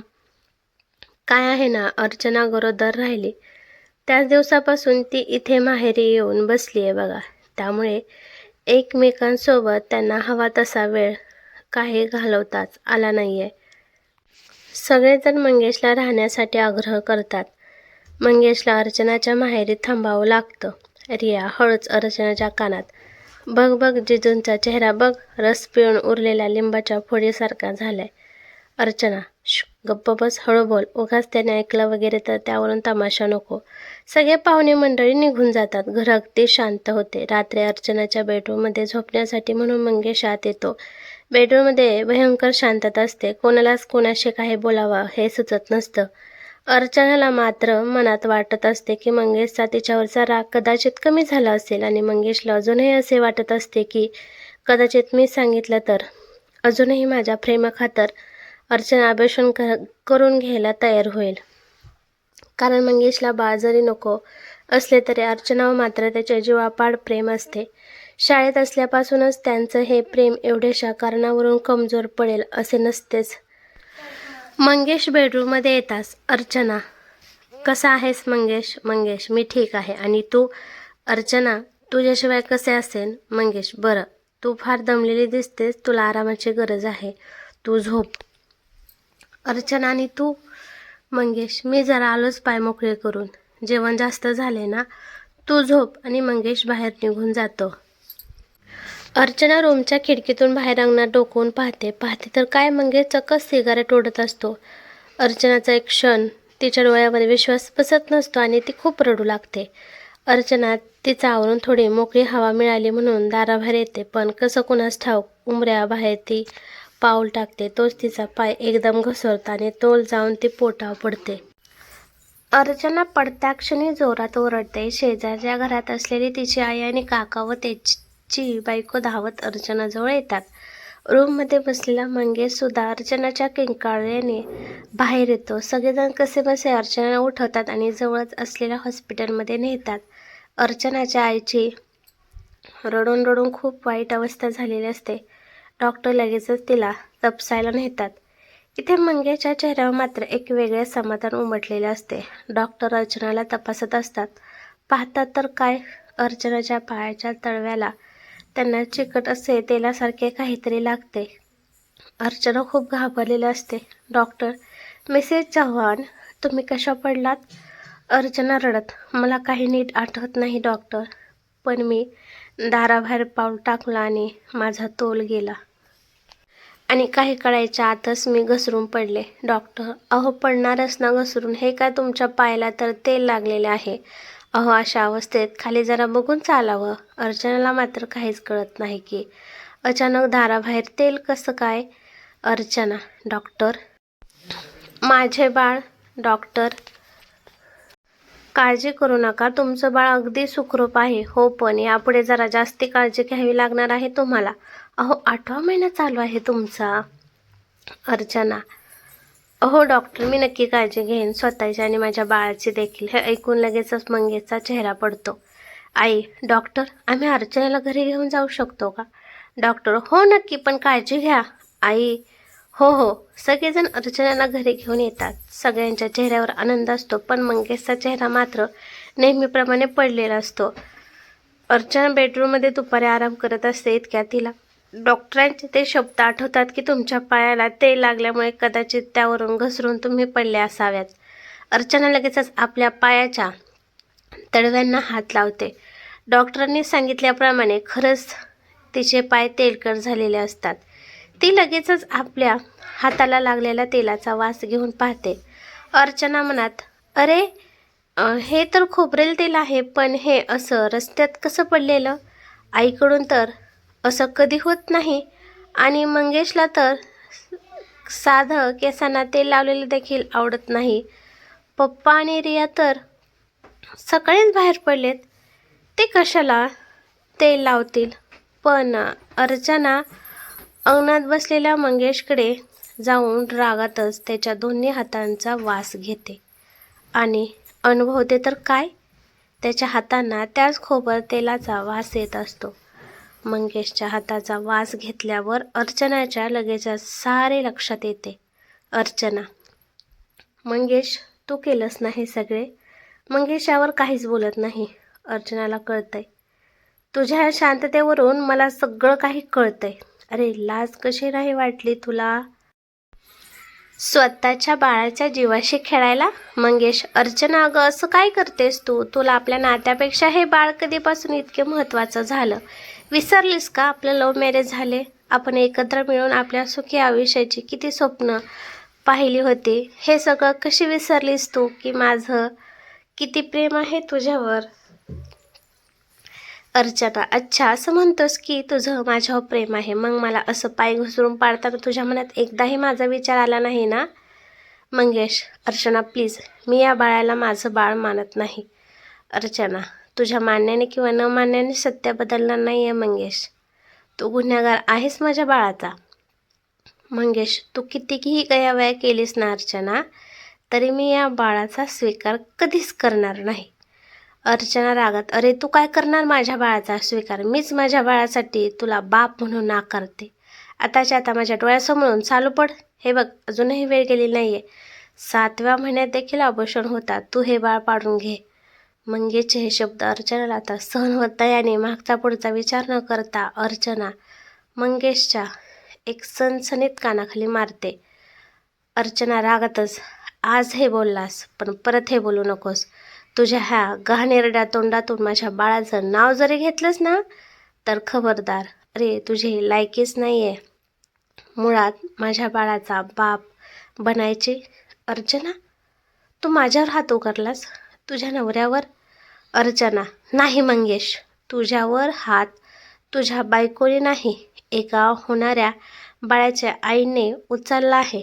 जिच्या बाळाला तू आज मारण्याचा प्रयत्न केलास. याद राख, यापुढे जर माझ्या बाळाबद्दल जरा जरी काही वाईट विचार केलास ना तर माझ्याहून वाईट कोणीच नसेल.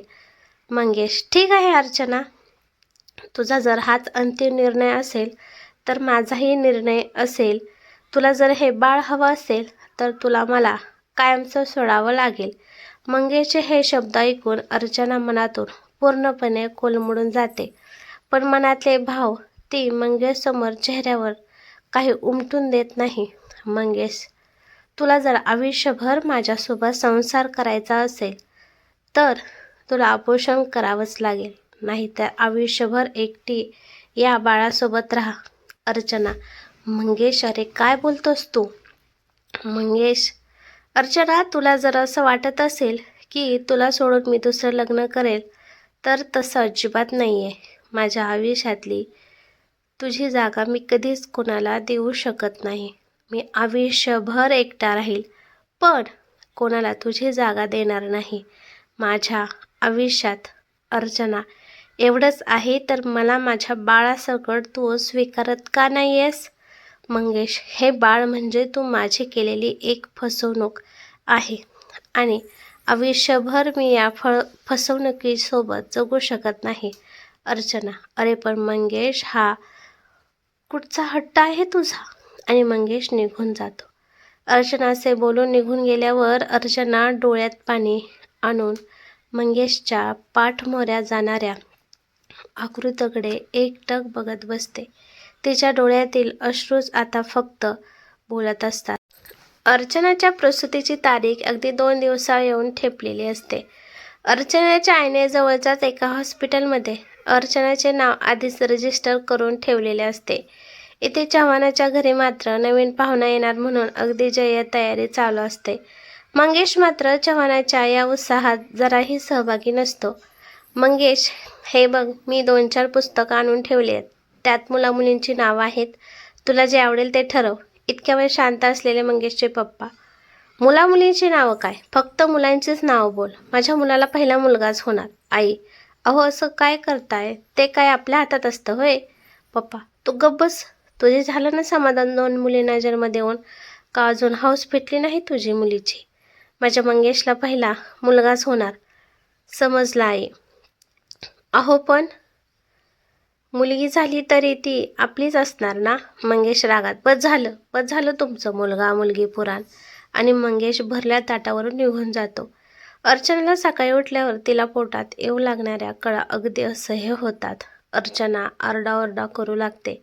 आई आणि रिया धावत अर्चनाच्या बेडरूममध्ये येतात. पाहतात तर काय, अर्चना अगदी वेदनेने हैराण झालेली असते.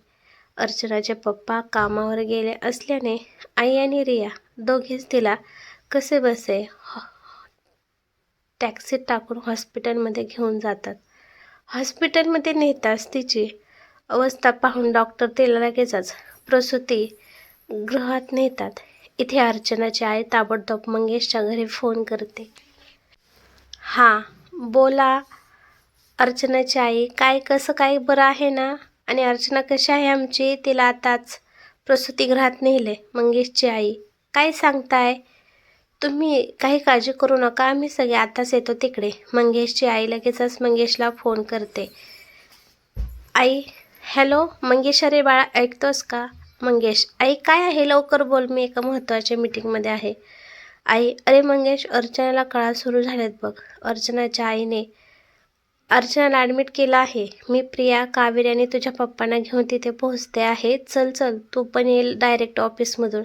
हे सगळं ऐकताच एक नवरा म्हणून मंगेशला अर्चनाची थोडी काळजी वाटते. पण पुन्हा त्याला त्याचा अहंकार आठवतो. शेवटी अर्चनाने आपलं तेच खरं केलं.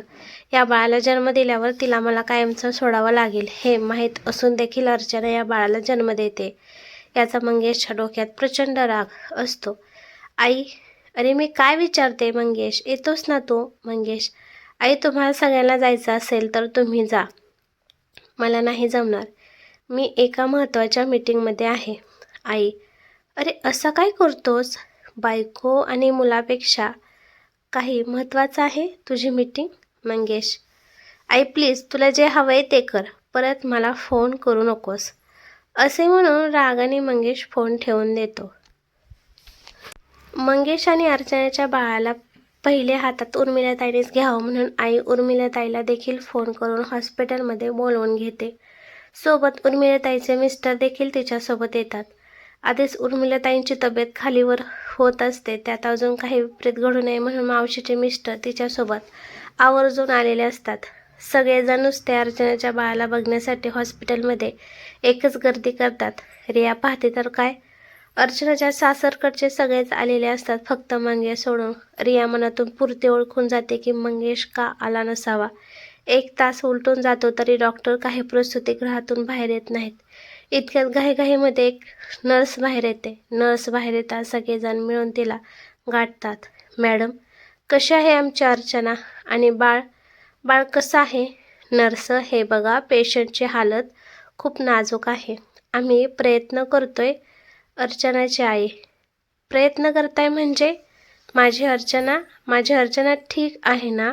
नर्स, पेशंट तर सुखरूप आहे आता, पण सॉरी, आम्ही बाळाला नाही वाचवू शकलो. अर्चनाचं बाळ गेलं? या बातमीनंच उर्मिलाताईंना धक्का बसतो व त्या क्षणार्धात खाली कोसळतात. उर्मिलाताईचे मिस्टर उर्मिलाताईंना उठून हॉस्पिटलच्या एका बाकड्यावर बसवतात. तिच्या तोंडावर पाणी मारून तिला शुद्धीत आणण्याचा प्रयत्न करतात. हळूहळू ती शुद्धीवर येते, पण तिचे भान पूर्णतः हरपलेले असते. कारण असे काही होईल याच्या कोणाला जरा देखील कल्पना नसते. इथे अर्चनाची आई टाह फोडून रडू लागते. रिया तिला आधार देऊन आईची समजूत काढू लागते. मंगेशची आईसुद्धा मनातून पूर्ण तुटलेली असते, पण उर्मिलाताईंची झालेली अवस्था पाहून ती कशीबशी स्वतःला सावरते. मंगेशची आई रडत रडतच, प्रिया, कावेरी, कोणीतरी फोन करून मंगेशला ही बातमी द्या. अर्चनाला आता मंगेशची खूप जास्त गरज आहे. थोड्याच वेळात मंगेश येतो आणि त्याला बघून रिया खूप काही त्याला बोलते. तेल सांडून बाळाला मारण्याचा प्रयत्न केला, अबॉर्शन करायला लावलं, ती बोलून जाते आणि सगळे शॉक होतात. सगळे तिला विचित्र नजरेने बघतात. मंगेशची आई, रिया, उगाच काही आरोप करू नकोस आमच्या मंगेशवर. तो का स्वतःच्याच बाळाला मारण्याचा प्रयत्न करेल? रिया, हो, मान्य आहे ना सगळं, म्हणून तर सांगते मी जिजूंना ताईच्या डोक्यावर हात ठेवून तिची शपथ घ्यायला. मंगेशची आई, मग घेईल की माझा लेक शपथ? तो काय घाबरतो काय कुणाला? मग या चल लवकर घे अर्चनाची शपथ आणि सांग सगळ्यांना खरं की तू काहीच केलं नाही आहेस. मंगेश एक नजर अर्चनाकडे पाहतो.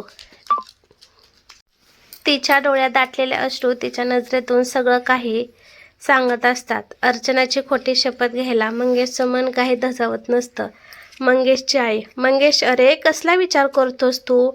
ठेव अर्चनाच्या डोक्यावर हाताने, घे तिची शपथ आणि सांग सगळ्यांना की तू काहीच नाही केलंस. मंगेशचा हात मात्र जागचा काही हालत नसतो. अर्चनाच्या डोक्यावर हात ठेवायची त्याची काही हिंमत होत नसते. शेवटी कंटाळून मंगेशची आई जबरदस्ती मंगेशचा हात पकडते आणि अर्चनाच्या डोक्यावर ठेवू पाहते. तसा मंगेश आईच्या हातातून आपला हात झिडकारतो. मंगेश नाईलाजाने, नाही आई, नाही घेऊ शकत मी अर्चनाची खोटी शपथ. आई, अरे पण का? मंगेश, कारण मीच दारात तेल सांडून अर्चनाच्या बाळाला मारण्याचा प्रयत्न केला होता. मंगेशचं हे विधान ऐकून सगळेच आश्चर्यचकित होतात. मंगेशची आई, मंगेश, अरे काय बोलतोस तू हे? तू तुझ्याच बाळाला मारण्याचा प्रयत्न केलास? अरे काय बोलतोस तू हे? मंगेश, हो आई, केलं मी हे, कारण मला हे बाळ नको होतं. हे बाळ माझ्या करिअरमध्ये मोठा अडथळा आणत होतं. आई, अरे म्हणून काय तू तुझ्या जीवावर उठलास होय? मंगेश हो, कारण मला इतक्यात बाळ नकोच होतं. पण कुठून अर्चना दुर्बुद्धी सुचल्याने तिने या बाळाला जन्म द्यायचा ठरवलं देव जाणे. पण बरं झालं, जन्माला यायच्या आधीच हे बाळ गेलं. माझ्या रस्त्यातला मोठा काटा दूर झाला. इतक्या वेळ शांत असलेली मावशी मंगेशच्या वाक्याने भयंकर संतापते. ज्या बाळाचं तोंड पाहण्यासाठी मी जीवाचं रान केलं, त्याचा जीव माझा सक्का मुलगा घ्यायला निघाला.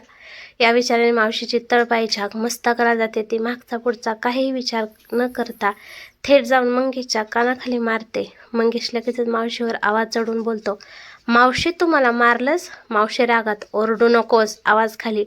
खूप ऐकून घेतलं तुझं. अरे लाज वाटते का रे मला? तुला जन्म द्यायची लाज वाटते? मावशी भावनिक होऊन पुढे काही बोलू नये म्हणून मंगेशची आई लगेचच मावशीला हात पकडते. मावशी, नाही सुप्रिया, आता अडू नकोस मला, आता पाणी डोक्यावरून गेले. मंगेशची आई, अगं पण ताई. मावशी, अगं ज्या बाळाचं तोंड बघण्यासाठी मी इतका ठस केला त्याला माझाच मुलगा मारायला निघाला. मंगेश, तुझा मुलगा म्हणजे? आई हे काय बोलते मावशी? आई, मंगेश मी तुला जन्म नाही दिला. तुझी खरी आई ताई म्हणजे तुझी उर्मिला ताई मावशी आहे. मंगेशला हे ऐकून धक्काच बसतो. मावशीचे मिस्टर मंगेशचे पप्पा अर्चनाची आई प्रिया आणि कावेरी यांची ही तोंड अगदी बघण्यासारखी झालेली असतात. सत्य ऐकून मंगेशचे पप्पा, अगं सुप्रिया काय बोलतेस तू हे मूर्खासारखं? आई, होय, मी जे बोलते ते खरंच आहे. मंगेश माझा नाही, ताईचा मुलगा आहे. मी मंगेशला जन्म दिला नाही. मंगेशचे पप्पा रागात, काय इतकी मोठी फसवणूक? अगं हे सगळं करताना तुला लाज कशी नाही वाटली? आई, तेव्हा जर मी लाज वाटून घेतली असती ना तर माझ्या तिसऱ्या मुलीला तुम्ही जिवंत ठेवले नसते. ताईमुळे तिचा जीव वाचलाय. मावशीचे मिस्टर, उर्मिला ताई म्हणजे पौर्णिमा आपली मुलगी नाही आहे तर? मावशी रडतच, नाही हो, पौर्णिमा आपली मुलगी नाही, ती सुप्रियाची मुलगी आहे. मावशीचे मिस्टर रागात, म्हणजे इतके दिवस तू मला अंधारात ठेवलंस? अगं ज्या मुलीला शिकवण्यासाठी, तिला डॉक्टर बनवण्यासाठी मी माझा पाण्यासारखा पैसा ओतला, ती माझी मुलगी नाही आहे का? का उर्मिला, का वागलीस असं? मावशी, अहो मी जर आपला मुलगा सुप्रियाला दिला नसता तर तिचा संसार उद्ध्वस्त झाला असता. मंगेशला या सगळ्याचा प्रचंड मानसिक धक्का बसला असतो. ज्या आईवडिलांनी आपल्याला लहानाचे मोठे केले ते आपले सख्खे आईवडील नाहीत हा साधा विचार पण त्याचं मन हेलावून टाकत असतो. तोपर्यंत तिथे इन्स्पेक्टर आलेले असतात, कारण बाळाला मारण्याचा त्याने प्रयत्न केलेला होता. इन्स्पेक्टर, बस झालं तुमचा सगळ्यांचा मेलोड्रामा. मिस्टर मंगेश, तुम्हाला आम्हाला अटक करावीच लागेल. तुम्ही तुमच्या बाळाला मारण्याचा प्रयत्न केला आहे. आणि इन्स्पेक्टर मंगेशचा हात धरून त्याला घेऊन जाऊ लागतात.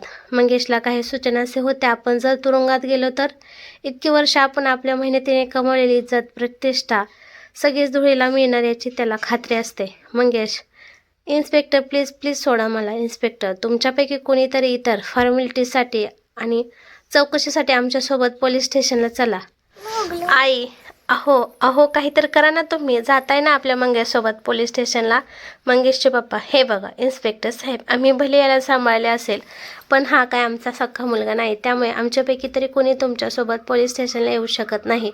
आई, अहो काय बोलताय तुम्ही हे? मंगेशचे पप्पा, तू गप्प बस, तुझ्यामुळे झाले हे सगळं. पप्पाचे हे शब्द ऐकून मंगेशच्या काळजाचा ठोका चुकतो. ज्या वडिलांनी मला एवढ्या प्रेमाने आणि लहानाचे मोठे केले त्यानेच एका क्षणात मला परक केलं, माझ्याशी नातं तोडलं असे मंगेशला मनोमन वाटू लागलं. मावशी तिच्या मिस्टरांना, अहो तुम्ही तरी जावा की मंगेशसोबत. अहो आपण जन्म दिलाय त्याला. इन्स्पेक्टर मावशीच्या मिस्टरांना, ठीक आहे तुम्ही तरी चला आमच्यासोबत चौकशीला. मावशीचे मिस्टर, नाही, या मुलाला भले आम्ही जन्म दिला असेल पण याचा सांभाळ काही आम्ही केला नाही, याच्यावर आमचे संस्कार नाहीत, मी काही याच्यासोबत येणार नाही.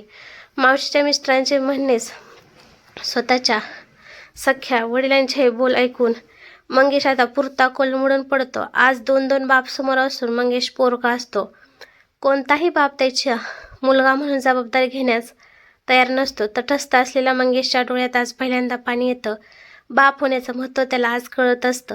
त्याच्या मनाची घालमेल होऊ लागते. आपण अर्चनाकडून काय हिरावून घेतले आहे याची त्याला जाणीव होते. इन्स्पेक्टरने धरलेला हात सोडून मंगेश धावत अर्चनाजवळ जातो. या क्षणाला त्याच्या अर्चनापेक्षा जवळच असं कोणच नसतं. तो बेडवर बसलेला अर्चनाचे पाय पकडतो व त्यावर डोके ठेवून रडू लागतो. अर्चना मंगेशला उठवत, मंगेश, अरे मंगेश हे काय करतोस तू? उठ आधी. मंगेश, अर्चना कोणत्या तोंडाने मी तुझी माफी मागू तेच कळत नाहीये. बघ ना, आज दोन बाप आहेत मला, एक ज्याने मला जन्म दिला आणि एक ज्याने मला सांभाळ केला, पण आज माझ्या एका चुकीमुळे मला मुलगा म्हणूनच त्यांनी नाकारलं आणि मी माझ्या निरागस आणि निष्पाप बाळाची काही चूक नसताना त्याला माझं बाळ म्हणून नाकारले, तेही या जगात यायच्या आधी. आज कळलं मला की काय असतो बाप. तू बरोबर बोललीस अर्चना, मी तुझ्या बाळाचा बाप होण्याच्या लायकीचाच नाही आणि म्हणून आज देवाने मला बाप होण्यापासून वंचित केलं. मंगेशचे हे पश्चातापाचे बोल ऐकून आई मावशाने अर्चनाला खूपच घाईवरून येते, पण आता वेळ निघून गेलेली असते. अर्चनाने तिचे बाळ तर कायमचे गमावलेले असते. मंगेश आपले अश्रू पुसतो, अर्चनाच्या कपाळावर एक प्रेमाने किस करतो व बोलतो, अर्चना निघतो मी. कदाचित बाप होण्यासोबत मी तुझा नवरा होण्याच्या लायकीचा नाहीये. सुखी राहा. चला इन्स्पेक्टर साहेब, मी माझा गुन्हा कबूल केला आहे. कायदा मला जी शिक्षा देईल ती मी तुरुंगात जाऊन भोगायला तयार आहे. पण मिस्टर मंगेश, तुम्ही जर तुरुंगात गेला तर हे बाळ पप्पा कोणाला म्हणेल? असं बोलत हातात अर्चनाचे बाळ घेऊन दारात मोठ्या डॉक्टर मॅडम येऊन उभ्या राहतात, ज्यांनी अर्चनाची डिलिव्हरी केलेली असते. आज मला माझा नवराही परत मिळाला आणि माझं बाळही. आज माझ्यासारखी सुखी आणि समाधानी दुसरी बायको आणि आई मीच. दारात उभ्या असलेल्या डॉक्टर मॅडमना पाहता क्षणी मावशी जोरातच ओरडत बोलते, मावशी. अगं पौर्णिमा तू? समोर उभी असलेली डॉक्टर पौर्णिमा आहे याच्यावर कोणाचाच विश्वास बसत नसतो, कारण पौर्णिमालाच तिच्या बालवयात सगळ्यांनी पाहिलेले असते. त्यानंतर डॉक्टरकीच्या शिक्षणानिमित्त ती बाहेरगावीच असते. अधूनमधून फक्त मावशीची आणि तिची सणावाराला भेट होत असते, त्यामुळे मावशी सोडून पौर्णिमाचा चेहरा फारसा कोणाच्याच लक्षात नसायचा. मंगेशची आई, अगं ताई काय बोलतेस तू? ही आपली पौर्णिमा आहे की काय? मावशी, अगं हो हो, सुप्रिया ही तुझी पौर्णिमा, जिला तू जन्म दिलास. आपली मुलगी डॉक्टरीपेक्षा सुखरूप असलेल्या अर्चनाच्या बाळाला हातात घेऊन उभी आहे म्हटल्यावर आईच्या आनंदाला पारावरच उरत नाही. ती धावत जाऊन पौर्णिमाला आपल्या नाजूक हाताचा स्पर्श करते. कदाचित तिच्यासारखी अभागी आई नसावी, जे जन्मानंतर आपल्या मुलीला स्वतःचं दूध देखील पाजू शकली नव्हती. आई, पौर्णिमा बाळा कशी आहेस तू? आणि तू डॉक्टर झालीस आणि हे काय, हे बाळ आमच्या अर्चनाचं आहे का? पौर्णिमा, हो हो, हे बाळ अर्चनाचं आहे. आधी मला आत तर येऊ द्या. पौर्णिमा ते त्या अर्चनाजवळ उभी राहते. पौर्णिमा, अर्चना अगं रडायची काही गरज नाही, मी स्वतः तुझी डिलिव्हरी केली. अर्चना, पण डॉक्टर तुम्ही तर म्हणालात बाळ गेलं म्हणून. पौर्णिमा, हो हो, सगळं सांगते आणि तुझ्या बाळाला हातात तर घे. बघ किती छान गुंडस मुलगी झाली आहे तुला. अर्चना बाळाला हातात घेणार तोच तिचे हात जागच्या जागी थांबतात. अर्चना, नाही डॉक्टर, या बाळाला पहिल्या हातात घेण्याचा माझा अधिकार नाही. हा मान फक्त मावशीचा आहे. मी तर फक्त 9 महिने या बाळाला पोटात वाढवले, पण मावशीने गेली कित्येक वर्ष या बाळाची स्वप्न काळजात जपलीत. तुम्ही हे बाळ मावशींच्या हातात द्या. पौर्णिमा, हे घे आई, तुला मुली आवडतात ना? बघ तुझ्या मंगेशला पण पहिली मुलगी झाली. मावशी डोळे पुसत आनंदाने बाळाला हातात घेते. बाळाला पाहून मंगेशच्या वडिलांचंही मन थोडं मृद होतं, पण शेवटी त्यांना आपला मान सन्मान जास्त प्रिय. मावशी, सुप्रिया बघ बघ कशी हसते, आपल्याकडे बघून आपली लेक अगदी अर्चनावर गेली आहे. मंगेश वाकून डोकून कसा तरी आपल्या मुलीचा चेहरा बघायचा प्रयत्न करत असतो, पण त्याच्याकडे कोणी लक्षच देत नसतं. अर्चना, पण डॉक्टर, माझं बाळ जन्माच्या आधीच गेलेलं होतं ना? पौर्णिमा, नाही अर्चना, बाळाच्या आत्या आणि मावशी असताना त्या बाळाला कसं काय होऊ देतील? अर्चना, मावशी म्हणजे रिया? तू? रिया ताई, मी आणि पौर्णिमाने मिळून हे सगळं केलं. अर्चना, म्हणजे हे सगळं खोटं होतं? माझ्या बाळाला काही झालं नव्हतं. रिया, नाही ताई, तुझ्या बाळाला काहीच झालं नव्हतं. हे खरं होतं की तुझे कंडिशन खूप नाजूक होते आणि इतकं सगळं कळूनही तुझ्यासाठी मंगेश जिजू मात्र इथे आले नाहीत. मला त्यांना तुझं आणि तुझ्या बाळाचं महत्त्व पटवून द्यायचं होतं, म्हणून मी जिजूंना फोन करून खोटं सांगितलं की ताईचं बाळ गेलं. हे ऐकून जिजू आनंदाने इथे येणार याची मला खात्री होती आणि त्यांना इथे आणण्याचा माझ्याकडे दुसरा कोणता पर्याय नव्हता. अर्चना, पण पौर्णिमा, ती इथे कशी काय? पौर्णिमा, अगं आईला सरप्राईज द्यायचं म्हणून मी काल रात्रीच्या गाडीने निघाले. माझं डॉक्टरीचं शिक्षण पूर्ण झालं होतं व मला लवकरात लवकर इथे येऊन स्वतःचं क्लिनिक ओपन करायचं होतं, पण जेव्हा सकाळी मी घरी पोहोचले तेव्हा घराला लॉक होतं. शेजाऱ्यांना विचारलं तेव्हा कळलं की आताच आई आणि पप्पा अर्चनाच्या डिलिव्हरीसाठी हॉस्पिटलला गेले आहेत. मलाही खूप काळजी वाटली. मी तशीच टॅक्सी पकडून हॉस्पिटलमध्ये आले तेव्हा नुकत्याच नर्सने गोंधळ होऊ नये म्हणून तुम्हा सगळ्यांना वेटिंग रूममध्ये पाठवले होते. मी रिसेप्शनवरील अर्चना चौकशी करू लागले की अर्चना चव्हाण यांना कुठे ॲडमिट केलं आहे आणि योगायोगाने काही चौकशीसाठी रिया सुद्धा तिथेच आले. माझ्या तोंडून अर्चनेचे नाव ऐकताच आपण अर्चनाची बहीण असल्याचे तिने मला सांगितल्याने पडलेला सगळा प्रकार सांगितला की मी चव्हाणाची तिसरी लेक आहे. मंगेशचं डोकं ठिकाणावर आणण्यासाठी रियाने माझ्याकडे मदत मागितली. मीही मदतीसाठी तयार झाले. मी माझ्या डॉक्टरीचे दाखले दाखवून प्रसूतिगृहात प्रवेश मिळवला. मीही एक गायनोलॉजिस्ट होते. तिथे असलेल्या डिलिव्हरी करणाऱ्या डॉक्टर मॅडमचा या हॉस्पिटलमध्ये पहिलाच दिवस होता. तिचा कॉन्फिडन्स खूपच स्लो होता. मी तिला धीर देत आणि तिची मदत करत अर्चनाची डिलिव्हरी केली. पण रियाच्या प्लॅनप्रमाणे झालेलं बाळ स्वतःकडे मी थोड्या वेळासाठी माझ्यासोबत दुसऱ्या वॉर्डमध्ये घेऊन गेले आणि अर्चनाचं बाळ गेलं असा निरोप घेऊन एका नर्सला तुमच्याकडे पाठवलं. मंगेशची आई: अगं पण हे पोलीस हे कशाला आले तिथे? यांना कोणी माहिती दिली? रिया: अहो काकी, पोलीस नाहीत ते. हा इन्स्पेक्टर म्हणजे माझ्या कॉलेजमधला विकी आणि हे हवालदार म्हणजे आपल्या कॉलेजमधले चहावाले काका. लहानपणापासून त्यांना ॲक्टिंगची भारी शौक. माझ्या एका फोनवर दोघे वेश बदलून धावत आले. अर्चनाची आई रियाचं कान पिळत: रिया लबाड, असं करतं का कोणी? मंगेशची आई: अहो नाही, तिला कशाला ओरडताय उगाच? तिने जे केलं ते बरंच केलंय. आई मंगेशकडे रागाने बघत: तिच्यामुळे इथे असलेल्या काही मानी आणि अप्पलपोटी लोकांचे डोळे तरी उघडले. मंगेशला कळते की आई आणि मावशी आपल्यावर भलत्याच नाराज आहेत. मंगेश: आई मावशी प्लीज मला माफ करा. मी तुमच्या आणि अर्चनाच्या ममतेचा पदोपदी अपमान केला. प्लीज तुम्ही सगळे मला माफ करा. मावशी: आमची माफी मागून काय होणार? तू आमचा नाहीस तर अर्चना आणि तिच्या बाळाचा गुन्हेगार आहेस. जाऊन त्यांची माफी माग. मावशी अर्चनाचे बाळ अर्चनाच्या हातात देत बोलते: हे घे बाळ, तुझ्या काळजाचा तुकडा. बाळाला हातात घेतल्यावर अर्चना त्याला अगदी प्रेमाने आपल्या मिठीत कवटाळते. तिच्या डोळ्यातून आनंदाश्रू वाहतात. तिला असे बघून सगळ्यांचे डोळे पाणवतात. मंगेश अर्चनाजवळ जातो. मंगेश: अर्चना तू मला माफ कर. हे कदाचित बोलण्याच्या लायकीचं पण नाही राहिलेलो मी, पण आता मला हे वाटतंय की कोणीतरी मला हे पप्पा म्हणून हाक मारावं. अर्चना तुझी सावली देखील मला माझ्या लेकीवर पडून द्यायची नाहीये. मंगेश: मी एकटी वाढवेन तिला, एकटी सांभाळ करेन तिचा. तिची आईही मीच बनेन आणि तिचा बापही मीच बनेन. माझ्या मुलीला तुझी गरज नाही. मंगेश: पण तिच्या बापाला तिची गरज आहे. प्लीज अर्चना, माझ्या बाळाला माझ्यापासून तोडू नकोस. मी जी चूक तुझ्या बाबतीत करत होतो ती तू माझ्या बाबतीत करू नकोस. अर्चना: काय भरोसा की पुन्हा तू माझ्या बाळाला नुकसान पोहोचायचा प्रयत्न करणार नाहीस. मंगेश: अर्चना मी तुझी शपथ घेऊन सांगतो, मी माझ्या मुलीला जगातील सर्व सुख देईल. तिला अगदी तिच्या आईसारखं बनवेन. आई: कशाला म्हणजे? पोरींनी सुद्धा तुझ्यासारख्या नालायक माणसाच्या प्रेमात पडायला जी चूक तुझ्या प्रेमात पडून अर्चनानं केली. मंगेश आता निरुत्तर हसतो. पौर्णिमा: मावशी आणि अर्चना द्या ना आता. मंगेशकडून हे सगळं नकळत घडले, त्याला माफ करा. आई: अगं मंगेश किमान स्वतःच्या आईवडिलांसोबत राहिला तरी श्रीकांत दादासारखा आपल्या सगळ्यांना कायमचा सोडून कॅनडाला तर नाही ना गेला. सगळ्यांना पौर्णिमाचं म्हणणं पटत असतं, पण जोवर अर्चना मंगेशला माफ करत नाही तोवर कोण काहीच बोलायला तयार नसते. मंगेश: ठीक आहे अर्चना, तुझी जर इच्छा हीच असेल तर तसेच होईल. मी माझी सावली आपल्या मुलीवर कधीच पडू देणार नाही. फक्त एकदा माझ्या मुलीचे पाय मला माझ्या डोक्याला टेकू दे. यापुढे तिची माफी मागायचा चान्स मला मिळेल किंवा नाही मिळेल ते मला नाही माहीत. मंगेश आपल्या लेकीचे इवलीशे पाय हातात धरतो व तिच्या पायाच्या तळव्यांना आपलं कपाळाचा स्पर्श करतो. मंगेश: बाळा, तुझ्या निर्लज्ज आणि नालायक बापाला माफ करशील ना? त्याने तुला मारायचा प्रयत्न केला, तुझं अस्तित्व नाकारायचा प्रयत्न केला, पण आज त्याचंच अस्तित्व संपुष्टात आले. आज मला माझ्या घरच्या प्रत्येकाने नाकारले. कदाचित ही माझी शिक्षा असेल.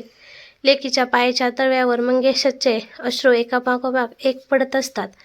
मोठ्या जड मनाने तो उठतो आणि निघायला लागतो. इतक्यात मागून अर्चना आवाज देते: पप्पा तुम्ही मला सोडून गेला तर माझ्या वारशाला माझे नाव कोण ठेवणार? रडणारा मंगेश हळूच मागे पाहतो तर अर्चना बोलते: अर्चना मी नाही मंगेश, बघ तुझीच लेक बोलते तुला. सगळेजण अर्चनाच्या या बोबड्या स्वरावर खदाखदा हसू लागतात. मंगेशला खूप आनंद होतो. त्याची पावलं चालत मागे अर्चनाच्या बेडजवळ येतात. अर्चना: मंगेश तुझीच लेक थांबून बोलते तुला, तिला हातात घेणार नाहीस का? मंगेश लगेचच बाळाला हातात घेतो आणि प्रेमाने आपल्या लेकीला निहाळतो. आणि मावशी, आई व अर्चना मात्र लेकीच्या निहाळणाऱ्या मंगेशच्या त्या समाधानी चेहऱ्याकडे एकटक पाहत बसतात. ही कथा कशी वाटली कमेंट करून नक्की सांगा. धन्यवाद.